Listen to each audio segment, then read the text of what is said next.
No beer, drink better, where we're all about the beer.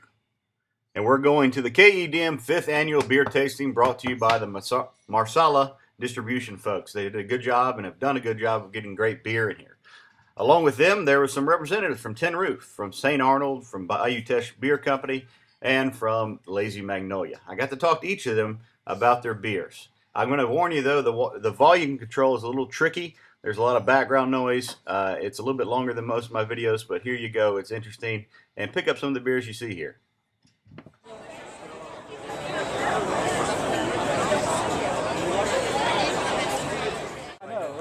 All right, this is where they're going to tap the double IPA they call Endeavor. It's a very good beer. Nicole, one of the representatives from St. Arnold, is going to do it. She's going to be the one with the rubber mallet in her hand. Very nice, very knowledgeable about her products that she serves and represents throughout the area. She's based in New Orleans, but she's very nice and will answer any questions you have. Very approachable. She really just got verbally assaulted by us beer nerds there, but she was very approachable and very easy to talk to. Okay, never double IPA. We use our St. Arnold yeast. Very good. And we brew it with Simcoe, Centennial, and Columbus hops. That's where you get the really floral, kind of piney, resiny aroma. Maybe you get grapefruit, maybe you get, I get basil personally. Some people say it smells like marijuana. I don't really agree, but how do you know that smells like? Yeah. I don't actually. Okay. That's why I don't agree. Okay. So tell us why it's called double IP. What signifies the double IP? Well, double IPA just basically means that it's hoppier, right, and has a higher alcohol content. Great. What is the official alcohol content? 8.9. 8.9. So how long does it sit in the oak barrel? Actually, it's never been in an oak barrel. Oh, it's never, okay. It's been in this cask right here. Okay. A cask is basically something where the beer is conditioned in the container that it's served in. And how long did it condition? About what? It's been in here for...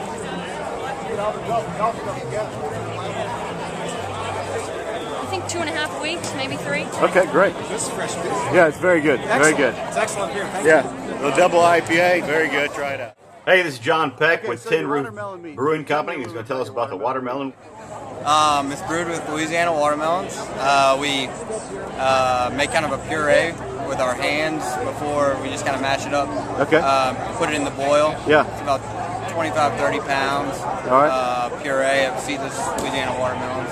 For how big of a batch? 30 barrel batch. 30 barrel batch. Yeah. Wow. So it's there in the boil, and then we actually at the end in the bright beer tank we actually add a little bit of watermelon extract. Okay.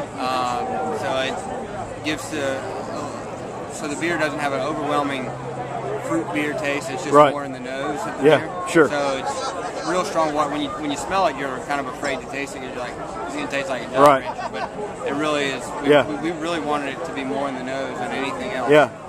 So when you take a sip of it, it's more refreshing just to eat the watermelon. Right. So that we did a few test batches and we did the more fruity. Yeah.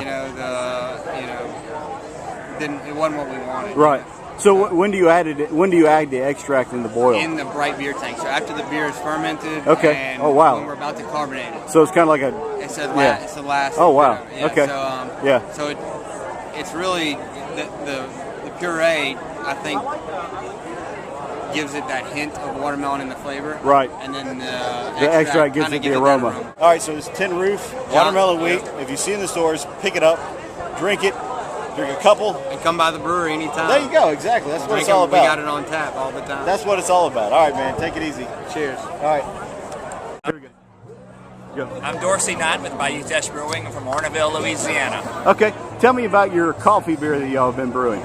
Sure, it's a Belgian double, and it's brewed with Mellow Joy Coffee, which is a local coffee roaster out of Lafayette, Louisiana. Okay. What are the flavors that come across in the beer? Well, Belgian doubles characteristically usually have some kind of fruit added to it.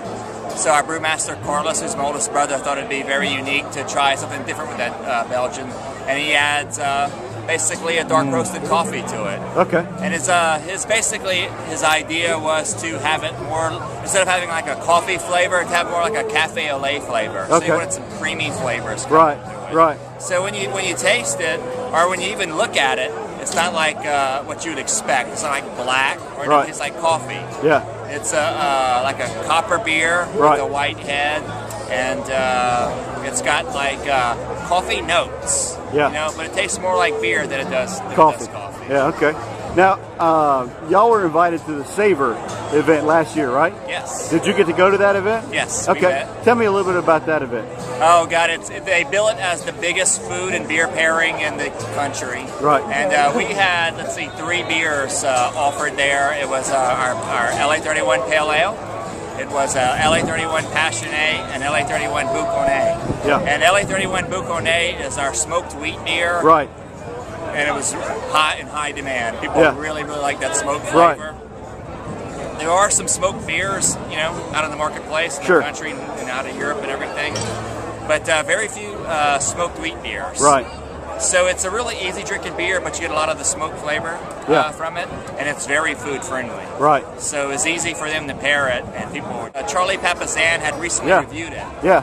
And you know, he said it was a wow beer from Louisiana. Sure. WOW, wow. Right. So there's a lot of interest in it. Yeah, And definitely. we had like Sam Caglione from Dogfish Yeah. Head come and try Yeah. the beer. Now, okay, tell me about what's new to come to Bayou Teche. Our next is a seasonal offering. It's going to be a bière Acadie, Okay. and it's going to be a bière de gourd. It's Kind of like your Mardi Gras beer? Okay. Our Mardi Gras beer was a bière de Mars. Oh, okay. This will be a bière de gourd, which is like a champagne style of beer. Okay. And we're going to have ingredients from basically following the routes of Cajuns who Oh, went from sweet. France to Nova Scotia, Canada, Yeah. down to the South Louisiana. Right. So Carlos take us an ingredient from each continent, Yeah. or from each country rather. Yeah. And offers it to this beer, Yeah. and it's going to be French hops, Yeah. Canadian. That's the way you always run into a beer festival, right? French hops, Canadian barley malt, and Okay. American ale yeast. Okay. And it'll be available next month, so you come down to South Louisiana and try Oh, it. definitely. Love to send some up here. Yeah, that was Dorsey Knott from Bayou Teche Beer Brewing Company. Great guy, great family. We look forward to all they have to brew. They're getting a lot of recognition on the national beer scene. Okay. Much deserved, really. Well, that's good. I'm Thank you, excited to see Dorsey. what y'all have. If you want to exchange information. All right, go ahead. My name's Will Medier. I'm a brand manager with Lazy Magnolia. I cover Louisiana, Texas, and Jackson, Mississippi. Okay. Well, let me ask you about a beer called Southern Gentleman. Southern Gentleman, it's part of our reserve series. We release it about every 3.5 months, and what we do is we bourbon barrel age the Southern Pecan in oak bourbon barrels for about 2.5 months. So you get a lot of the vanilla from the oak.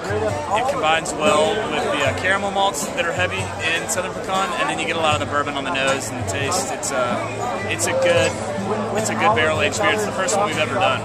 We just released it July 1st. It's called Timber Beast. Timber Beast, It's yeah. an Imperial Rye IPA. Yeah. It's in Mississippi only right now. Right. It'll be in New Orleans, the North Shore, and hopefully Baton Rouge end of August. Okay. Barley oak, things like that. Barley Oak Avenue Pub, all the Bulldogs, Right. including Baton Rouge. Okay. Trying to think, like a bunch of the melon mushrooms, the chimes. Okay. Some of the What are some of the flavor profiles of that Timber Beast? We don't have it yet, and I assume it'll be a while you before we don't. get it. It's not dry hopped, but it's considered an Imperial Rye IPA, so you get a lot of the rye base beer. A little bit spicier. Yeah, it's a little bit spicier, but it does not drink like a 9% to me. Right. The hops that we use were heavy Zythos hops, which are the same hops that we used for the Southern Hospitality, which is the first IPA we Right. did back in April. Right. So we used a lot of Zythos Nugget, Columbus, and Centennial hops. Okay. But it's a very approachable Imperial Rye IPA, if that makes sense. Right. I mean, our roots are in Mississippi, so a lot of it is we want it to be approachable to people and be a beer that is going to be very drinkable. Right. So it's not super. It's Sure. not super hoppy. Right. It's More balanced malt. it's about as approachable as an Imperial IPA can get. Okay. Well, good.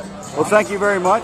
man. You Nice guys make great beer there. We continue to look forward to more great beer coming out. We appreciate it. We look forward to putting it out. Great. KEDM 5th Annual Beer Tasting. Thanks to KEDM, the friends of KEDM, Marsala, all the brewery representatives for talking to me after having several of their beverages that they offered. Go get some of those beers. Have a good weekend. No beer. Drink better, y'all.